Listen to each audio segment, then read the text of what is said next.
ಸರಸ್ವತಿ ಪ್ರಭಾ ಸುದ್ದಿ ಸಮಾಚಾರ ಸರಣಿಯ 15ನೇ ಕಾರ್ಯಕ್ರಮಕ್ಕೆ ತಮಗೆಲ್ಲರಿಗೂ ಸ್ವಾಗತ ಸುಸ್ವಾಗತ. ಈ ಕಂತಿನಲ್ಲಿ ನಾವು ಸರಸ್ವತಿ ಪ್ರಭಾ ಕೊಂಕಣಿ ಮಾಸಿಕದ ವತಿಯಿಂದ ಶ್ರೀ ಕೆ ಜನಾರ್ದನ್ ಭಟ್ ಮೈಸೂರಿಯವರಿಗೆ ಬೆಂಗಳೂರಿನಲ್ಲಿ ನೀಡಲಾದ ಸರಸ್ವತಿ ಪ್ರಭಾ ಪುರಸ್ಕಾರ 2025 ಪ್ರದಾನ ಸಮಾರಂಭದ ಮಾಹಿತಿ ಹಾಗೂ GSB ಪರಿವಾರ ಉತ್ತರಹಳ್ಳಿ ಇಲ್ಲಿ ನಡೆದ ವಿವಿಧ ಧಾರ್ಮಿಕ ಕಾರ್ಯಕ್ರಮಗಳ ಮಾಹಿತಿ ಮಾಡಿಕೊಳ್ಳೋಣ ಬನ್ನಿ.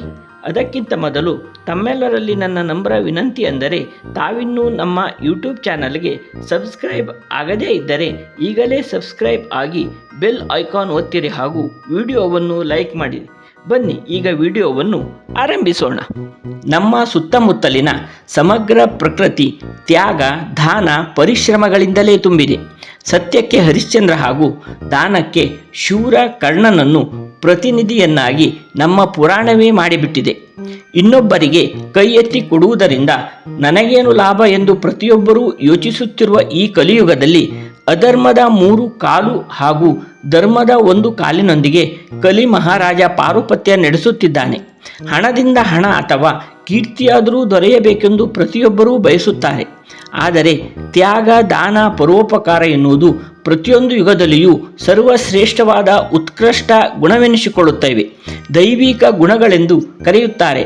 ಸಾತ್ವಿಕತೆಯ ಶ್ರೇಷ್ಠಾತಿಶ್ರೇಷ್ಠ ಗುಣಗಳು ಈ ಭೂಮಿಯ ಮೇಲೆ ಜನಿಸಿದ ಪ್ರತಿಯೊಂದು ಜೀವಿಯು ತನ್ನ ಘನತೆಗೆ ತಕ್ಕಂತೆ ಬದುಕುವುದು ಶ್ರೇಷ್ಠತೆಯೇ. ಆದರೆ ಉನ್ನತ ಸ್ಥಾನದಲ್ಲಿದ್ದು ಮನಸ್ಸಿನಲ್ಲಿ ಕುಯುಕ್ತಿ ಬೆಳೆಸಿಕೊಳ್ಳುವುದು, ದ್ವೇಷ, ಅಸೂಯೆ, ಕೋಪದಂತಹ ದೌರ್ಬಲ್ಯಕ್ಕೆ ಸಿಲುಕಿ ಪರಿತಪಿಸುವುದರಿಂದ ಯಾವುದೇ ಜೀವಿಯಲ್ಲಿರುವ ದೈವಿಕ ಗುಣಗಳು ಮುಸುಕಾಗುತ್ತವೆ. ಸೂರ್ಯ, ಚಂದ್ರ, ಗಿಡ, ಮರ, ನದಿ, ಸಮುದ್ರ, ಭೂಮಿಗಳು ಸಹ ಪರೋಪಕಾರಕ್ಕಾಗಿಯೇ ಬದುಕಿರುತ್ತವೆ. ಆ ಕಾರಣದಿಂದ ಕೋಟ್ಯಾಂತರ ವರ್ಷಗಳಾದರೂ ಅವು ಈ ಭೂಭಂಡದ ಮೇಲಿನ ಪ್ರಭಾವಶಾಲಿ ಗೌರವಾನ್ವಿತ ವಸ್ತುಗಳೆನಿಸುತ್ತವೆ.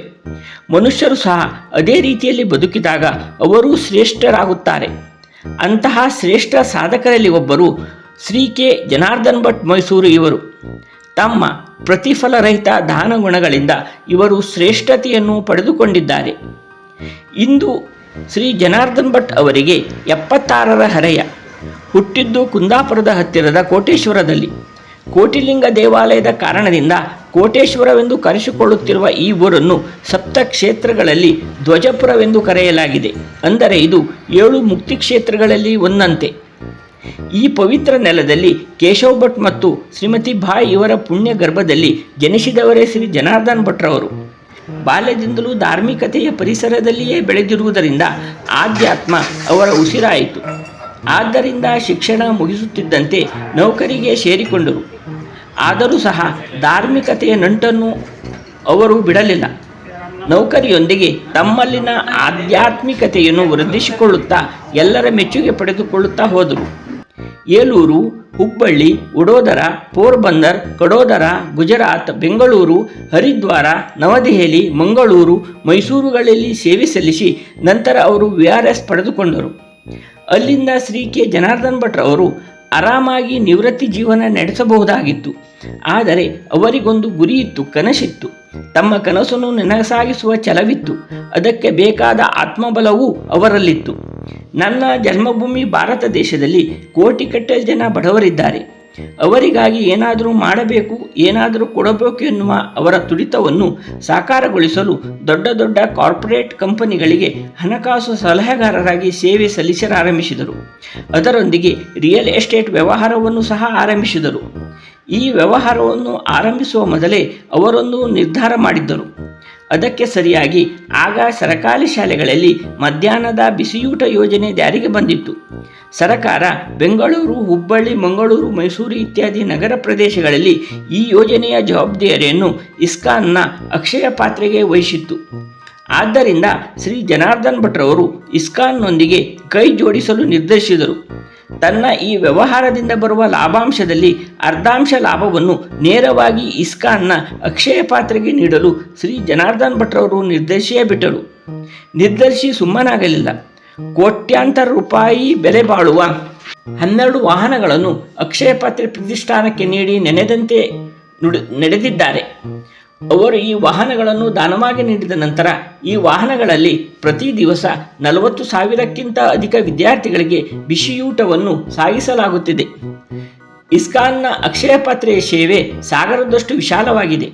ಪ್ರತಿ ದಿವಸ ಲಕ್ಷಾಂತರ ವಿದ್ಯಾರ್ಥಿಗಳಿಗೆ ಮಧ್ಯಾಹ್ನದ ಬಿಸಿಯೂಟ ಒದಗಿಸುವುದೆಂದರೆ ತುಂಬ ಸವಾಲಿನ ಹಾಗೂ ವೆಚ್ಚದಾಯಕ ಕಾರ್ಯ. ಇದನ್ನು ಮನಗಂಡ ಶ್ರೀ ಜನಾರ್ದನ್ ಭಟ್ರವರು ಇತರ ದಾನಿಗಳಿಂದಲೂ ಅಕ್ಷಯ ಪಾತ್ರೆ ಪ್ರತಿಷ್ಠಾನಕ್ಕೆ ಆರ್ಥಿಕ ಸಹಾಯ ದೊರೆಯುವಂತೆ ಪ್ರಯತ್ನಿಸಿದ್ದಾರೆ. ಇತರ ಹಲವಾರು ದೇವಾಲಯಗಳ ಅಭಿವೃದ್ಧಿ, ಮೂರ್ತಿ ಪ್ರತಿಷ್ಠಾಪನೆಗೂ ಶ್ರೀ ಜನಾರ್ದನ್ ಭಟ್ರವರು ಧನ ಸಹಾಯ ಮಾಡಿದ್ದಾರೆ. ಗೌಡ ಸಾರಸ್ವತ ಸಮಾಜದ ದೇವಾಲಯ ಮಠಗಳಿಗೂ ಉದಾರವಾಗಿ ಧನ ಸಹಾಯ ನೀಡಿ ತಮ್ಮ ಸ್ವಸಮಾಜ ಪ್ರೇಮವನ್ನು ಮೆರೆದಿದ್ದಾರೆ. ಶ್ರೀ ಸಂಸ್ಥಾನ ಕಾಶಿಮಠದ ಶ್ರೀಮದ್ ಸುಧೀಂದ್ರ ತೀರ್ಥ ಸ್ವಾಮೀಜಿಯವರ ಆಪ್ತರಲ್ಲಿ ಇವರೂ ಸಹ ಒಬ್ಬರಾಗಿದ್ದರು. ಕೊಂಕಣಿ ಸಾಹಿತ್ಯ ಹಾಗೂ ಭಾಷಾಭಿವೃದ್ಧಿಯಲ್ಲಿ ಶ್ರೀ ಕೆ ಜನಾರ್ದನ್ ಭಟ್ರವರು ಕೈಯಾಡಿಸಿದ್ದಾರೆ. ಉಪನಿಷತ್ತಿನ ಹಲವಾರು ಜಟಿಲ ಸಂಗತಿಗಳನ್ನು ಸರಳವಾಗಿ ಕೊಂಕಣಿಯಲ್ಲಿ ಕೊಂಕಣಿಗರೆಲ್ಲರಿಗೂ ಸುಲಭವಾಗಿ ತಿಳಿಯುವಂತೆ ಬರೆದು ಉಪನಿಷತ್ ಪ್ರಭಾ ಎನ್ನುವ ಕೃತಿಯನ್ನು ಹಾಗೂ ಶ್ರೀಕೃಷ್ಣ ಪರಮಾತ್ಮನ ಬಾಲ ಲೀಲೆಗಳುಳ್ಳ ಶ್ರೀ ಭಾಗವತದ ದಶಮಸ್ಕಂದ ಎನ್ನುವ ಕೃತಿಯನ್ನು ಬರೆದಿದ್ದಾರೆ. ಈ ಕೃತಿಯಲ್ಲಿ ಶ್ರೀ ಕೃಷ್ಣ ಪರಮಾತ್ಮನ ಅಸಾಧಾರಣ ಸಾಮರ್ಥ್ಯವನ್ನು ಪರಿಚಯಿಸುವಂತಹ ದಾಸರ ಪದ, ಶ್ಲೋಕ ಇತ್ಯಾದಿ ನೂರಾರು ದೃಷ್ಟಾಂತಗಳನ್ನು ಸಹ ಒದಗಿಸಿದ್ದಾರೆ. ಇದರೊಂದಿಗೆ ಕ್ಯಾನ್ಸರ್ ನಿವಾರಣೆಯಲ್ಲಿ ಡಾಕ್ಟರ್ ಖಾದರ್ ಅವರ ಸುಲಭ ಪರಿಹಾರದ ಬಗ್ಗೆ ಕೊಂಕಣಿಯಲ್ಲಿ ಲೇಖನಗಳನ್ನು ಬರೆದಿದ್ದಾರೆ. ಅದರೊಂದಿಗೆ ಕೊಲೆಸ್ಟ್ರಾಲ್ ಅನ್ನು ನಿವಾರಿಸಿಕೊಳ್ಳಲು ಬೆಳ್ಳುಳ್ಳಿಯ ಉಪಯೋಗವನ್ನು ಸ್ವತಃ ಪರೀಕ್ಷಿಸಿ ಬರೆದಿದ್ದಾರೆ. ಬಿಪಿ, ಮೂಲವ್ಯಾಧಿ, ಮಲಬದ್ಧತೆಯ ನಿವಾರಣೆಯಲ್ಲಿಯೂ ಬೆಳ್ಳುಳ್ಳಿಯ ಪರಿಹಾರ ಒದಗಿಸಬಹುದೆಂದು ಕಂಡುಕೊಂಡಿದ್ದಾರೆ. ಈ ಬಗ್ಗೆ ಕೊಂಕಣಿ ಸಹಿತ ಇತರ ಭಾಷೆಗಳಲ್ಲಿಯೂ ಲೇಖನವನ್ನು ಸಹ ಬರೆದಿದ್ದಾರೆ. ಶ್ರೀ ಕೆ ಜನಾರ್ದನ್ ಭಟ್ರವರ ಮತ್ತೊಂದು ಪ್ರಯೋಗವೆಂದರೆ ಯಾವುದೇ ಸಂಕಲ್ಪವಿಲ್ಲದೆ ಪ್ರತಿ ದಿವಸ 50,000ದಂತೆ 18 ತಿಂಗಳುಗಳ ಕಾಲ ಶ್ರೀಕೃಷ್ಣ ಜಪಗೈದದ್ದು. ಇದರಿಂದ ತನ್ನ ಶರೀರದಲ್ಲಿ ಒಂದು ವಿಶೇಷ ಶಕ್ತಿ ಸಂಚಯನಗೊಂಡಿತು ಹಾಗೂ ಮುಂದಿನ ಎಲ್ಲ ಸಾತ್ವಿಕ ಹಾಗೂ ಧಾರ್ಮಿಕ ಕಾರ್ಯಗಳಿಗೆ ಅದೇ ಪ್ರೇರಣೆಯಾಯಿತು ಎಂಬ ವಿಷಯವನ್ನು ಶ್ರೀ ಭಟ್ರವರು ಯಾವಾಗಲೂ ಹೇಳುತ್ತಾರೆ. ಹುಟ್ಟಿದ ಪ್ರತಿಯೊಬ್ಬ ಮನುಷ್ಯ ಮರಣಿಸುತ್ತಾನೆ. ಇದು ಜಗದ ನಿಯಮ. ಸತ್ತ ಆತ್ಮಕ್ಕೆ ಅಂತಿಮ ಧಾರ್ಮಿಕ ವಿಧಿವಿಧಾನ ನಡೆಸದಿದ್ದರೆ ಅದು ಅತೃಪ್ತ ಆತ್ಮವಾಗಿ ಸಂಚರಿಸುತ್ತಾ ಇರುತ್ತದೆ ಎಂದು ಗರುಡ ಪುರಾಣದಲ್ಲಿ ಹೇಳಲಾಗಿದೆ. ಇದನ್ನು ಅರಿತು ಸಮಾಜ ಪ್ರೇಮಿಗಳಾಗಿದ್ದ ಶ್ರೀ ಜನಾರ್ದನ್ ಭಟ್ರವರು ಉಡುಪಿ ಹತ್ತಿರದ ಮಲ್ಪೆಯ ಒಡಬಾಂಡೇಶ್ವರದ ಶ್ರೀ ಬಲರಾಮನ ಸನ್ನಿಧಿಯಲ್ಲಿ 2014ರಿಂದ ಆರಂಭಿಸಿ ಶ್ರೀರಂಗಪಟ್ಟಣದ ಕಾವೇರಿ ತೀರದಲ್ಲಿ ಅಲ್ಲದೆ ಇನ್ನಿತರ ದಿವ್ಯ ಕ್ಷೇತ್ರಗಳಲ್ಲಿ ಮರಣ ಹೊಂದಿದ ಅನಾಥ ಮೃತ ಆತ್ಮಗಳ ಸದ್ಗತಿಗಾಗಿ ಮೋಕ್ಷ ನಾರಾಯಣ ಬಲಿ, ರುದ್ರಪೂಜೆ, ತಿಲಹೋಮ ಸಹಿತ ಹಲವಾರು ವಿಧಿವಿಧಾನಗಳನ್ನು ನಡೆಸಿದ್ದಾರೆ. ಇದಾಗಲೇ ತಮ್ಮ ಕೈನಿಂದ ಲಕ್ಷಾಂತರ ರೂಪಾಯಿ ಹಣವನ್ನು ವೆಚ್ಚ ಮಾಡಿದ್ದಾರೆ. ಪ್ರತಿಫಲಾಕ್ಷೆ, ಕೀರ್ತಿ, ಪ್ರತಿಷ್ಠೆಯನ್ನು ಬಯಸದೆ ಸಮಾಜದ ನಾನಾ ಸತ್ಕಾರ್ಯಗಳಿಗಾಗಿ ಹಲವಾರು ಕೋಟಿ ರೂಪಾಯಿಗಳನ್ನು ದೇಣಿಗೆ ದಾನವಾಗಿ ನೀಡಿದ್ದ ಕೊಂಕಣಿ ಭಾಷಾ ಸಾಧಕ ಶ್ರೀ ಕೆ ಜನಾರ್ದನ್ ಭಟ್ರವರು ಎಲೆ ಮರೆಯ ಕಾಯಿಯಂತೆ ಇದ್ದವರು. ಅವರ ಈ ನಿಸ್ವಾರ್ಥ ಗುಣ ನಮ್ಮ ಇಂದಿನ ಹಾಗೂ ಮುಂದಿನ ಪೀಳಿಗೆಯವರಿಗೆ ಮಾದರಿಯಾಗಬೇಕೆಂದು ಬಯಸಿ ಸರಸ್ವತಿ ಪ್ರಭಾ ಕೊಂಕಣಿ ಮಾಸಿಕವು 2025ನೇ ಸಾಲಿನ ಸರಸ್ವತಿ ಪ್ರಭಾ ಪುರಸ್ಕಾರಕ್ಕೆ ಶ್ರೀ ಕೆ ಜನಾರ್ದನ್ ಭಟ್ರವರನ್ನು ಆರಿಸಿತು. ಇದನ್ನು ಅವರಿಗೆ ತಿಳಿಸಿದಾಗ ಒಪ್ಪಿ ಧರ್ಮಪತ್ನಿ ಶ್ರೀಮತಿ ಶ್ಯಾಮಲಾ ಭಟ್ ಇವರ ಸಹಿತ ದಿನಾಂಕ 8/6/2025ರಂದು ಬೆಂಗಳೂರಿನ ಉತ್ತರಹಳ್ಳಿ ಶ್ರೀ ಬನಗಿರಿ ವಿನಾಯಕ ದೇವಸ್ಥಾನದಲ್ಲಿ GSB ಪರಿವಾರ ಉತ್ತರಹಳ್ಳಿ ಇವರ ಪೂರ್ಣ ಸಹಯೋಗದೊಂದಿಗೆ ಆಯೋಜಿಸಿದ್ದ ಪುರಸ್ಕಾರ ಪ್ರದಾನ ಸಮಾರಂಭಕ್ಕೆ ಆಗಮಿಸಿ ದಂಪತಿ ಸಮೇತ ಸರಸ್ವತಿ ಪ್ರಭಾ ಪುರಸ್ಕಾರ 2025 ಸ್ವೀಕರಿಸಿದ್ದು ನಮ್ಮ ಅಹೋಭಾಗ್ಯ ಹಾಗೂ ಶ್ರೀ ಕೆ ಜನಾರ್ದನ್ ಭಟ್ ದಂಪತಿಗಳ ಸರಳತೆಗೆ ಸಾಕ್ಷಿ ಎಂದರೂ ತಪ್ಪಾಗಲಾರದು. ಮೊದಲಿಗೆ GSB ಪರಿವಾರ ಉತ್ತರಹಳ್ಳಿ ಇದರ ಕಾರ್ಯದರ್ಶಿಗಳಾದ ಶ್ರೀ ಅಣ್ಣಪ್ಪಯ್ಯವರು ಎಲ್ಲರನ್ನೂ ಸ್ವಾಗತಿಸಿದರು ಹಾಗೂ ಶ್ರೀ ಕೆ ಜನಾರ್ದನ್ ಭಟ್ರವರ ದಾನಗುಣ ಇಂದಿನ ಪೀಳಿಗೆಯ ಸರ್ವರಿಗೂ ಮಾದರಿ ಎಂದು ಕೊಂಡಾಡಿದರು. GSB ಪರಿವಾರ ಉತ್ತರಹಳ್ಳಿ ಇವರು ಈ ವರ್ಷ 4 ಲಕ್ಷ ರೂಪಾಯಿ ಮೌಲ್ಯದ ನೋಟ್ಬುಕ್ಗಳನ್ನು ಅವಶ್ಯವಿರುವ ಬಡಮಕ್ಕಳಿಗೆ ವಿತರಿಸುವ ಯೋಜನೆ ಇದೆ. ಮಾತ್ರವಲ್ಲದೆ ಶಾಲೆಯಿಂದ ಹೊರಗುಳಿದ ನೂರಾರು ಬಡಮಕ್ಕಳ ಶಾಲಾ ಶುಲ್ಕವನ್ನು GSB ಪರಿವಾರ ಉತ್ತರಹಳ್ಳಿ ಇವರು ಭರಿಸುವುದಾಗಿ ತಿಳಿಸಿದರು.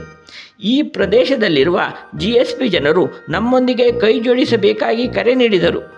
ಸರಸ್ವತಿ ಪ್ರಭಾ ಪತ್ರಿಕೆಯ ಸಂಪಾದಕ ಆರ್ಗೋಡು ಸುರೇಶಣ್ಣೆಯವರು ಪ್ರಾಸ್ತಾವಿಕವಾಗಿ ಮಾತನಾಡಿ, ಕೊಂಕಣಿ ಭಾಷೆ ನಮ್ಮ ಸಂಸ್ಕೃತಿಯನ್ನು ರಕ್ಷಿಸಲು ನಮ್ಮ ಹಿರಿಯರು ಗೈದ ತ್ಯಾಗ ಬಲಿದಾನವನ್ನು ವಿವರಿಸಿದರು. GSB ಪರಿವಾರ ಉತ್ತರಹಳ್ಳಿ ಇದರ ಅಧ್ಯಕ್ಷರು, ಕಾರ್ಯದರ್ಶಿ ಹಾಗೂ ಸರ್ವ ಸದಸ್ಯರಿಗೂ ಹೃದಯಭರಿತ ಕೃತಜ್ಞತೆ ಸಲ್ಲಿಸಿದರು. ಸಮಾರಂಭಕ್ಕೆ ಆಗಮಿಸಿದ ಗಣ್ಯರು ಹಾಗೂ GSB ಪರಿವಾರ ಉತ್ತರಹಳ್ಳಿ ಸರಸ್ವತಿ ಪತ್ರಿಕಾ ಬಳಗದ ಸಹಕಾರದಿಂದ ಶ್ರೀ ಕೆ ಜನಾರ್ದನ್ ಭಟ್ ಅವರಿಗೆ ಮೊದಲಿಗೆ ಮೈಸೂರು ಪೇಟ ತೊಡಿಸಿ, ಹಾರ ಹಾಕಿ, ರೇಷ್ಮೆಯ ಶಾಲು ಹೊದಿಸಿ, ಸ್ಮರಣಿಕೆ, ಸನ್ಮಾನ ಪತ್ರ, ಫಲಪುಷ್ಪ ಸಹಿತ ರೂಪಾಯಿ 5,001ಗಳ ಚೆಕ್ ನೀಡಿ ಪ್ರಶಸ್ತಿ ಪ್ರದಾನಗೈದು ಸನ್ಮಾನಿಸಲಾಯಿತು. ಅವರ ಧರ್ಮಪತ್ನಿ ಶ್ರೀಮತಿ ಶ್ಯಾಮಲಾ ಭಟ್ ಅವರಿಗೂ ಶಾಲು ಹೊದಿಸಿ ಅರಿಶಿಣ ಕುಂಕುಮ ನೀಡಿ ಉಡಿ ತುಂಬಲಾಯಿತು. ಈ ಸಂದರ್ಭದಲ್ಲಿ ಬಸವನಗುಡಿ ಗೌಡ ಸಾರಸ್ವತ ಸಮಾಜದ ಉಪಾಧ್ಯಕ್ಷ ಶ್ರೀ MG ನಾಯಕ್, GSB ಪರಿವಾರ ಉತ್ತರಹಳ್ಳಿ ಇದರ ಅಧ್ಯಕ್ಷ ಶ್ರೀ M ಸುರೇಂದ್ರ ನಾಯಕ್, ಕಾರ್ಯದರ್ಶಿ ಶ್ರೀ ಅಣ್ಣಪ್ಪ ಪ್ರಭು, ಉಪಾಧ್ಯಕ್ಷ ಶ್ರೀ ಮದ ಪುರಾಣಿಕ್, ಖಜಾಂಚಿ Shri K Damodar Nayak, Shri Krishna N Kamath, S Gunapai, Shri B Prakash Kini, Saraswati Prabha Konkani ಮಾಸಿಕದ ವತಿಯಿಂದ ಸಂಪಾದಕ ಆರ್ಗೋಡು ಸುರೇಶ್ ಶೆಣೆ, ಶ್ರೀ ಮಂಜುನಾಥ್ ಕಾಮತ್, ಶ್ರೀ ಗಣಪತಿ ಶೆಣೆ, ಶ್ರೀ ಜಗದೀಶ್ ಪೈ ಸಹಿತ ಇನ್ನಿತರ ಗಣ್ಯರು ಹಾಗೂ ಸಮಾಜ ಬಾಂಧವರು ಉಪಸ್ಥಿತರಿದ್ದರು. ಇದರೊಂದಿಗೆ GSB ಪರಿವಾರ ಉತ್ತರಹಳ್ಳಿಯವರು ಶ್ರೀ ಸತ್ಯನಾರಾಯಣ ಪೂಜೆಯನ್ನು ಆಯೋಜಿಸಿದ್ದರು. ಇದೇ ಸಂದರ್ಭದಲ್ಲಿ ಶ್ರೀ ಗಣೇಶ್ ಪೈ ಇವರು ಗುರು ಮಹತ್ವ ಎಂಬ ಹರಿಕೀರ್ತನೆ ನಡೆಸಿಕೊಟ್ಟರು. ನಂತರ ಶ್ರೀ ರಾಮನಾಮ ಜಪಯಜ್ಞವನ್ನು ನಡೆಸಲಾಯಿತು. 300ಕ್ಕಿಂತ ಅಧಿಕ ಸಂಖ್ಯೆಯ ಭಕ್ತರು ಈ ಕಾರ್ಯಕ್ರಮಗಳಲ್ಲಿ ಉಪಸ್ಥಿತರಿದ್ದರು. ಸ್ನೇಹಿತರೆ, ಇಂದು ಎಲ್ಲವೂ ವ್ಯಾಪಾರಮಯವಾಗುತ್ತಿರುವ ದುರ್ಭಾಗ್ಯದ ಸಂದರ್ಭದಲ್ಲಿ ತಮ್ಮ ದಾನ ಗುಣವನ್ನು ಜೀವಂತವಾಗಿಟ್ಟುಕೊಂಡು ಇತರರಿಗೂ ಮಾದರಿಯಾಗಿರುವ ಶ್ರೀ ಜನಾರ್ದನ್ ಭಟ್ರವರ ಸಾಧನೆಯನ್ನು ತಮ್ಮ ಪರಿಚಿತರಿಗೆ, ಸ್ನೇಹಿತರಿಗೆ ತಿಳಿಸಿರಿ. ಇದರಿಂದ ಅವರು ಪ್ರೇರಣೆಗೊಳ್ಳುವಂತೆ ಮಾಡಬೇಕಾಗಿ ತಮ್ಮಲ್ಲಿ ಕೋರುತ್ತೇನೆ. ಸುದ್ದಿ ಸಮಾಚಾರದ ಈ ಸಂಚಿಕೆಯನ್ನು ಇಲ್ಲಿಗೆ ಮುಗಿಸುತ್ತಿದ್ದೇನೆ. ಪೂರ್ಣವಾಗಿ ವೀಕ್ಷಿಸಿದ ಎಲ್ಲರಿಗೂ ವಂದನೆಗಳು.